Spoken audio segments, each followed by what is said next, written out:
Is completing story writing, title হচ্ছে how miraculous, অর্থাৎ মানে ঠিক কতটা মিরাকুলাস হতে পারে, অর্থাৎ অলৌকিক একটা ব্যাপার হঠাৎ করে ঘটে যাওয়া এরকম কিছু। যে long long ago there lived a respectable sheikh in a village of northern part of Bangladesh. যে বাংলাদেশের উত্তরের জেলাগুলোতে, উত্তরের অংশে, উত্তরাঞ্চলে একটি নামকরা শেখ বসবাস করত। People called him Miniyaji, an honourable address.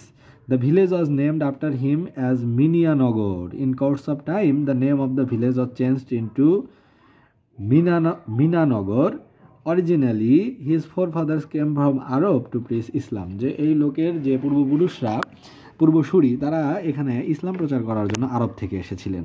One of his next generations, who was popularly known as Alam পীর সাহেব, possessed some miraculous power. এবং আলম পীর সাহেবের ছিল আধ্যাত্মিক কিছু ক্ষমতা। Once there was no boat in the river but he crossed it miraculously. একদিন কি হলো যে ওই রাস্তায় মানে নদীতে কোনো নৌকা ছিল না, কিন্তু সে অলৌকিকভাবে নৌকা ছাড়াই নদী পার হলো। There was a mosque just opposite to the river Jamuneshwari, এবং যমুনেশ্বরী নদীর ঠিক বিপরীত পাশেই একটা মসজিদ ছিল। It was A rainy day, এটা ছিল একটা বৃষ্টির দিন। People were waiting for their ইমাম টু লিড দেয়ার প্রেয়ার। লোকজন অপেক্ষা করছিল যে কখন ইমাম আসবে, তাদেরকে নামাজ পড়াবে। The time of prayer was passing away, কারণ নামাজের যে নির্ধারিত সময় সেটা অতিবাহিত হচ্ছিল। Every one was looking forward to their most reverend imam, সবাই তাদের সেই শ্রদ্ধাভাজন ইমামের জন্য অপেক্ষা করছিল। হজরত আলম পীর ওয়াজ দেয়ার ইমাম।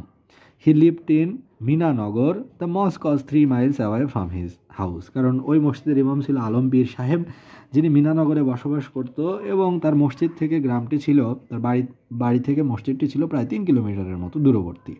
ইট was Friday and he was going to the mosque in order to lead the Jumma prayer. সে শুক্রবারে মসজিদে যাচ্ছিল নামাজ পড়ানোর জন্য। দো ইট ওয়াজ রেইনিং, যদিও বৃষ্টি হচ্ছিল, তাও তিনি মসজিদের উদ্দেশ্যে যাত্রা করেছিলেন। When he reached the river bank, যখন তিনি নদীর কিনারে আসলেন, there was no boat to ferry him, কোনো নৌকা ছিল না তাকে পার করানোর জন্য। The river was then full to the brim, এবং নদী ছিল কানায় কানায় পূর্ণ, এত বেশি পানি ছিল। It was quite impossible to swim across the river, সাঁতার দেওয়াও ছিল অসম্ভব। There was none but only one companion with him, তার সাথে কেউ ছিল না, শুধুমাত্র একজন সঙ্গী ছিল। He was the favourite disciple, সে ছিল সবচেয়ে প্রিয় শিষ্য। In the name of Allah, the Almighty and All-Powerful, he put his prayer mat on the river water and got on with his companion, whom he ordered to close his eyes. এরপরে সে তার যে জায়নামাজ, সেই জায়নামাজটা, prayer mat মানে হলো জায়নামাজ, যেখানে দাঁড়িয়ে সবাই নামাজ পড়ে, সেই প্রেয়ার ম্যাটটা পানিতে রাখলো, নদীর পানিতে রাখলো, এবং তার সঙ্গীকে বললো, তার শিষ্যকে বললো, তুমি চোখ বন্ধ করো। The mat was floating over the river as if were a boat, এবং তারা দুইজন যখন ওই জায়নামাজে উঠলো, তখন জায়নামাজটি নৌকার মতো পানির উপর দিয়ে ভেসে ভেসে যাচ্ছিল। They easily crossed the river and reached the other bank in a moment, কয়েক মুহূর্তের মাঝে তারা নদীর এই পার থেকে এই পারে আসলো।